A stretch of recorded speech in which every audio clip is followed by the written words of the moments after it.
L'indépendance financière de la femme est un élément extrêmement important. Ne blaguez pas avec ça, ne jouez pas avec sa femme. Vous qui me regardez, je reçois beaucoup de messages des femmes qui ont du mal à s'en sortir. Elles sont mariées et leur nouvelle condition est pire que leur première condition quand elles étaient seules ou alors quand elles étaient avec leurs parents. J'insiste pour cette vidéo afin que dans notre communauté, en fait, les femmes se lèvent et deviennent autonomes sur le plan financier. Je vais vous raconter une petite histoire. C'est l'histoire d'une dame en France qui était mariée à un très riche industriel. Il avait beaucoup d'argent. Il voyageait beaucoup. Hein. C'était des maisons en province, des voyages constamment à l'étranger en première classe. Et les enfants étaient heureux, tout le monde était heureux en fait. Je crois que dans son histoire, en fait, à un moment donné, ma mère roule en Mercedes décapotable. La belle vie, d'accord? Ben, c'est ce que tout le monde veut être bien. Sauf que pendant qu'elle vit cette vie, elle ne prend pas le temps de développer son potentiel. Elle ne prend pas le temps d'avoir une activité rémunératrice, en fait. Elle ne prend pas le temps de créer de la richesse avec ses mains. Tout l'argent venait de son mari. C'était le sponsor, c'était le financier, c'était le pouvoir, ce qui est normal. Mais le déséquilibre apparaît vraiment là où, elle tombe dans le sommeil. En vérité, le titre de ma vidéo, c'est un peu le sommeil du mariage. Elle tombe dans ce sommeil-là que certains mariages apportent. Un certain confort dans lequel on s'oublie et on oublie vraiment qui on est. On oublie que nous sommes des êtres, d'accord, animés d'une vision, possédant un potentiel extraordinaire que nous pouvons déployer de façon démultipliée. Elle a oublié cela et le pire arriva. C'était fatal en fait. Vous allez vous dire peut-être est-ce que l'homme est mort? Non, il n'est pas mort. Un jour dans ses voyages, comme ça, il a rencontré une jeune fille, une jeunette, peut-être plus belle, peut-être plus attentionnée. Je ne connais pas le fond de l'histoire. Toujours est-il qu'il a eu une affaire, il est tombé amoureux et il a quitté sa femme et ses enfants. D'accord? Et c'était le choc, ce fut le choc pour cette dame. Elle n'avait jamais imaginé ça. Tous leurs rêves bâtis ensemble s'effondraient comme un château de cartes. Elle ne savait pas comment faire. C'était compliqué. Elle a dû aller appeler les avocats pour qu'on recherche le mari, les policiers, pardon. Elle a lancé des avis de recherche pour qu'on recherche le mari. Elle a lancé des procédures judiciaires pour que quoi, où qu'il soit à l'étranger, où qu'il se cache en fait, qu'il continue à s'occuper d'elle et maintenir le train de vie qu'elle avait. Et c'était terrible en fait. J'ai vu cette femme être dépendante de ce train de vie qu'elle voulait ramener, qu'elle voulait maintenir.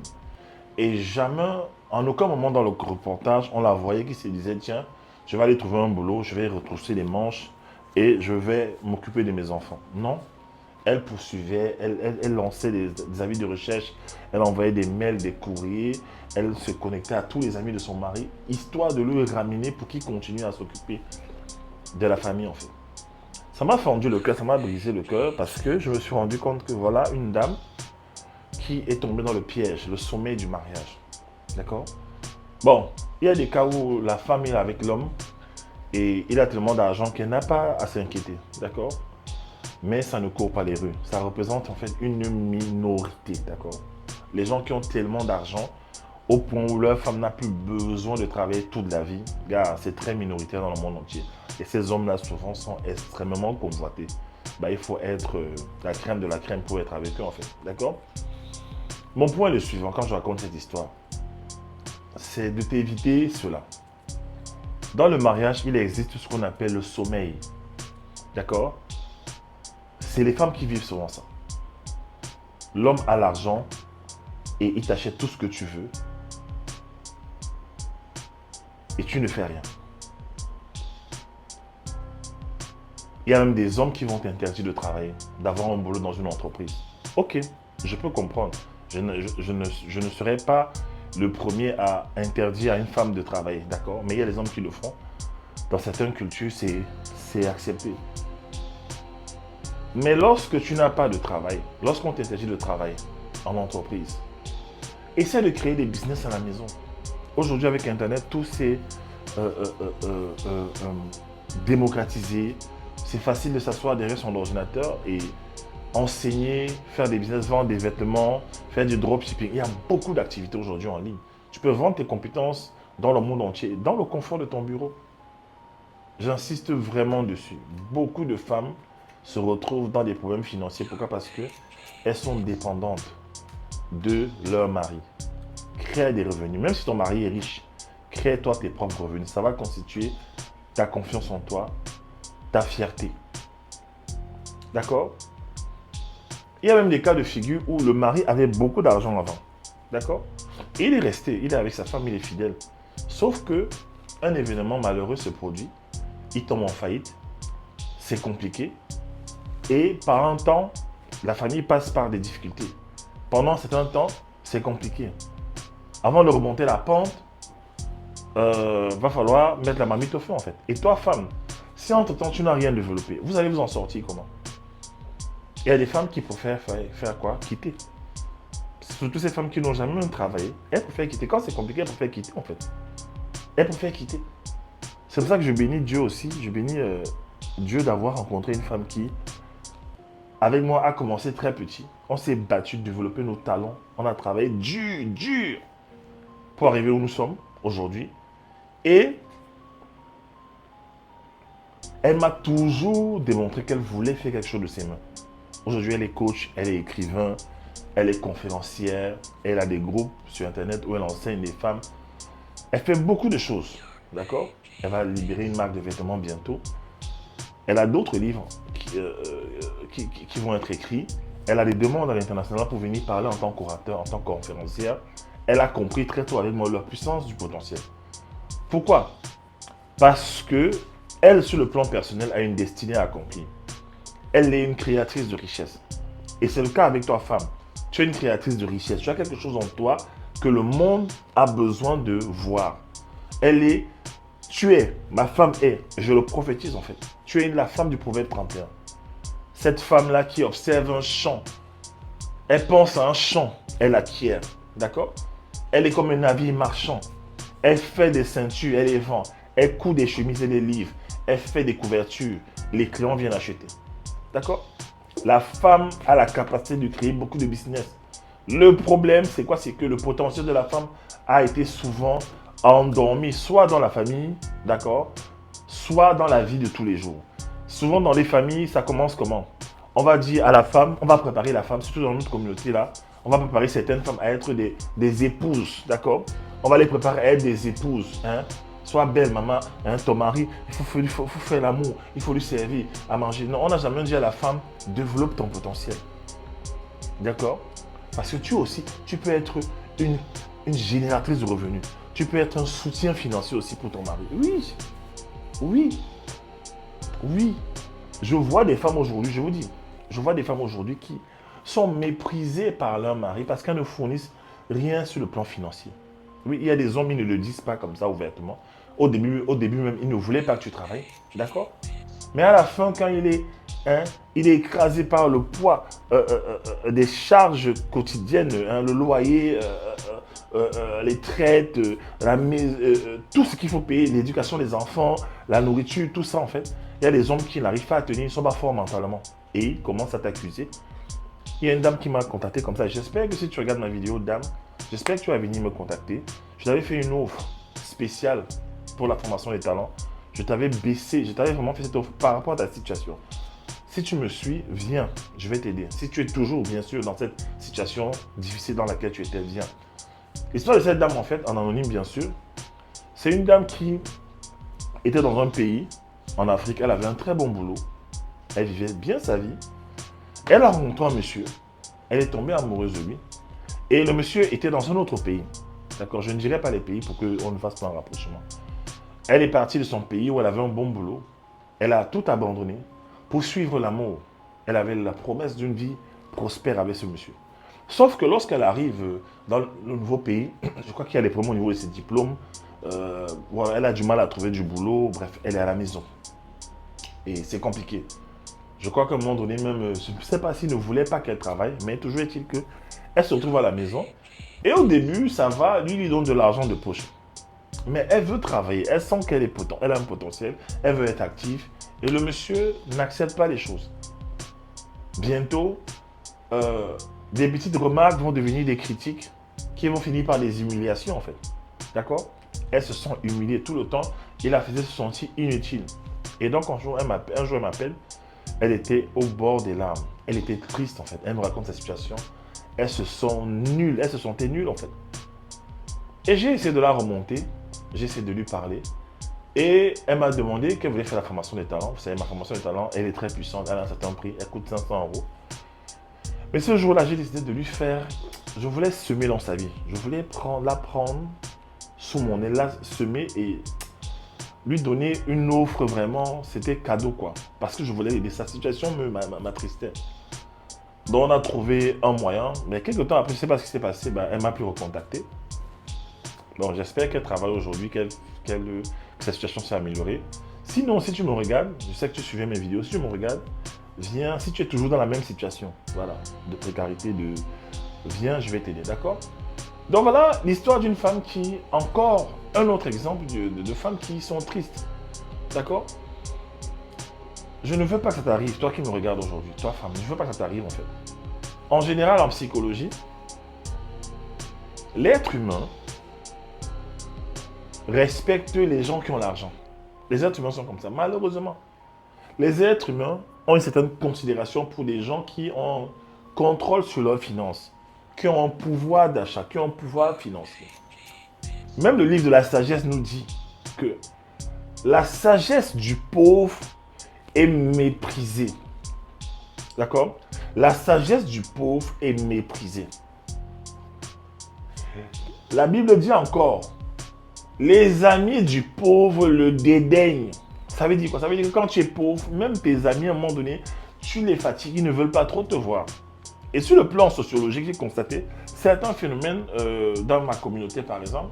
Quand tu es pauvre, d'accord? Quand tu es une jeune fille, par exemple, qui est pauvre, lorsque dans les familles, dans ma communauté, chez nous, les Bamileke, lorsque tu es une fille pauvre et que tu n'es pas mariée, d'accord?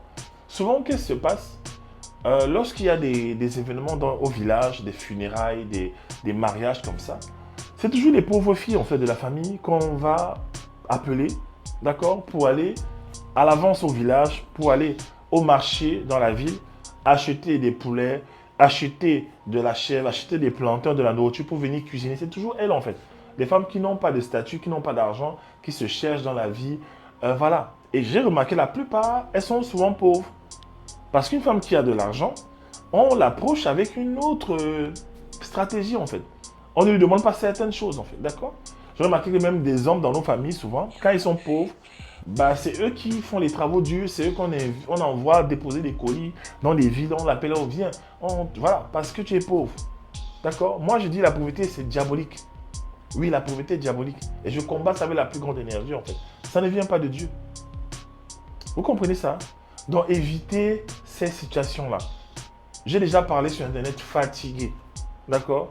Fatigué. Aujourd'hui, ce n'est plus normal de galérer avec tout ce qu'il y a sur Internet comme opportunité.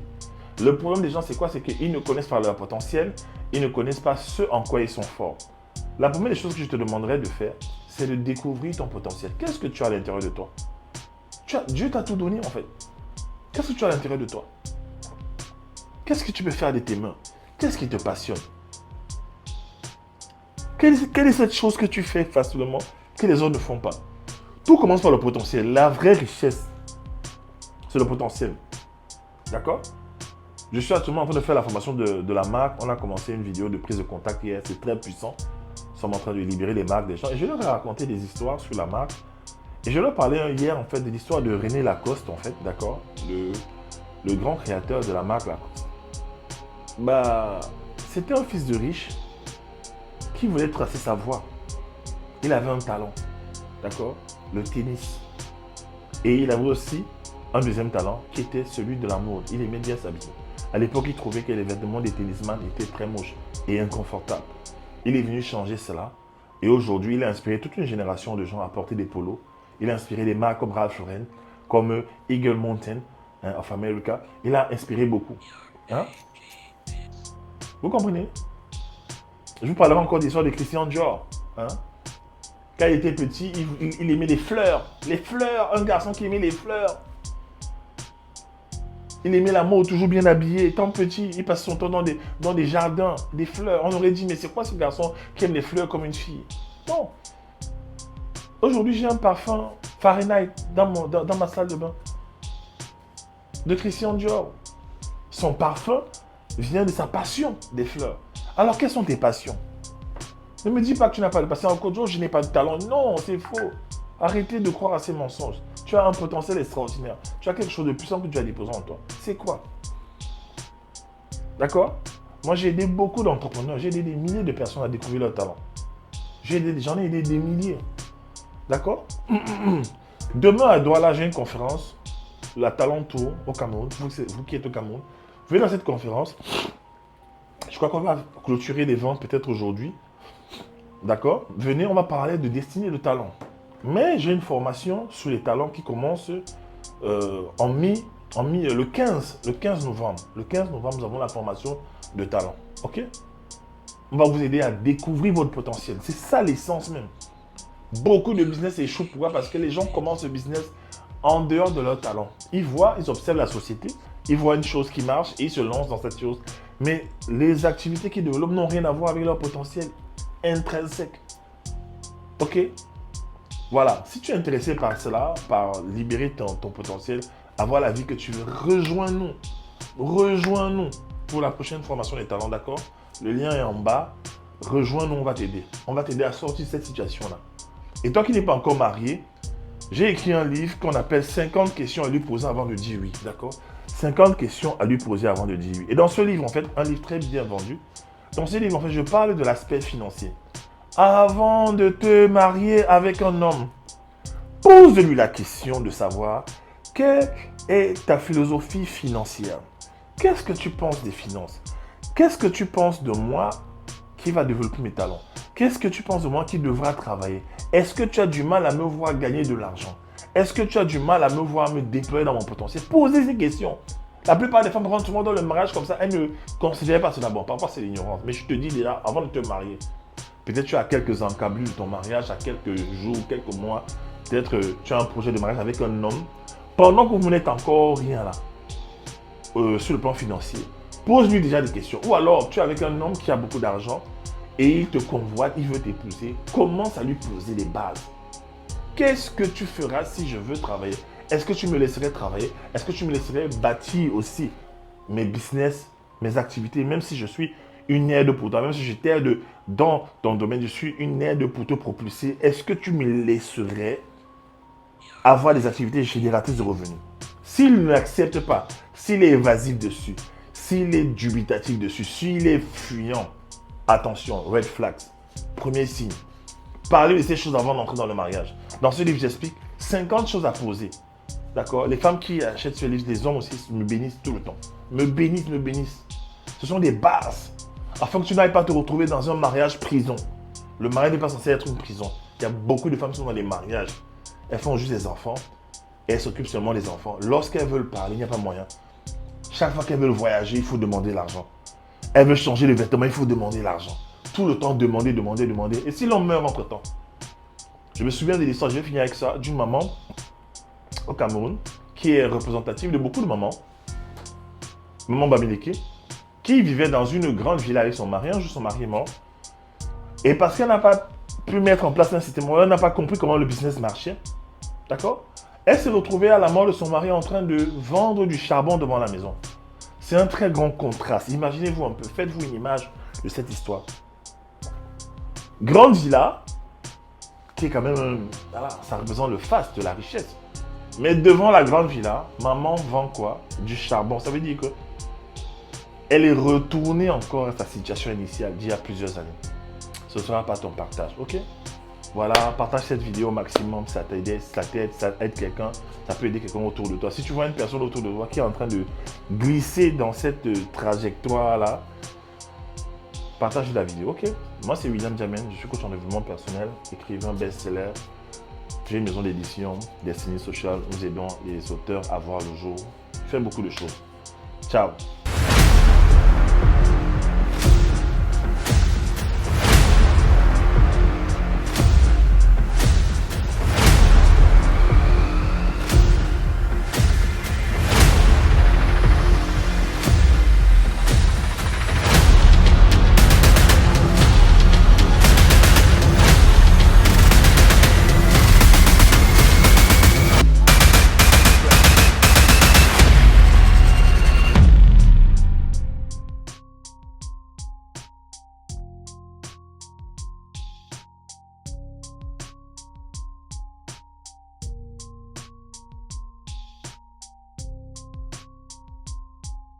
Autre chose, pour ceux qui ne peuvent pas accéder à nos formations et qui ont demandé des livres, bah écoutez, nous avons créé le pack réussite, d'accord, de tous nos livres, mon épouse et moi.